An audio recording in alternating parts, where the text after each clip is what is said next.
Prime Minister Mark Carney is currently en route to Saudi Arabia. He left Ankara earlier today. His next stop is meant to strengthen business and investment ties in the region. A key part of that will be a meeting with the Saudi Crown Prince Mohammed bin Salman. Relations with Riyadh, however, come with their own challenges. And the CBC's Rafi Boudjikanian is on the story and joins us now from Ottawa. So, Rafi, what do we know about this visit? Andrew, we know that the Prime Minister will be laser focused on trade, as he tends to be on these international trips. But, he might be starting from a bit of a lower point diplomatically with Saudi Arabia than he has been during some of his other travels. Saudi Arabia and Canada, their relations hit a low point in 2018. Saudi Arabia expelled Canada's ambassador at the time, and it said that's because of Canada's criticism of its human rights record, whether that's political prisoners in the country or the killing of journalist Jamal Khashoggi. Now, still under Carney's predecessor, Justin Trudeau, the relations kind of restarted in 2023. Canada reopened an embassy in Saudi Arabia, but it has been a little bit slow. For instance, Mark Carney invited Crown Prince Mohammed bin Salman to the G7 last year when Canada was hosting the event in Kananaskis, Alberta. Bin Salman did not attend.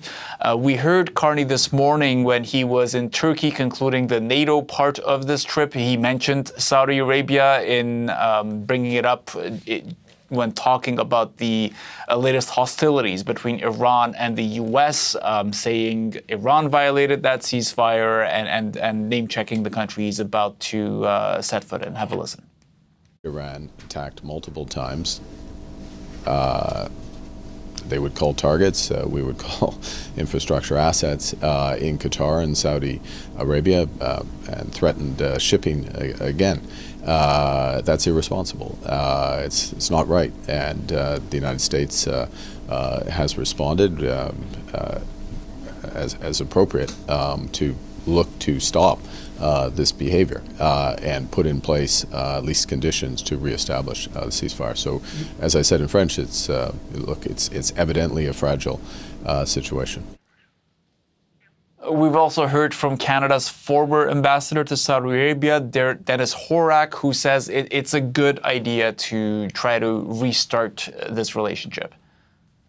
I think what the Prime Minister is doing, this is part, I think, of a broader global economic diversification effort, that there are potentially economic opportunities with Saudi Arabia, particularly in terms of attracting investment, as well as being able to talk about what's happening in the Gulf regionally. What are the Saudi perspectives? Where do they think this is going?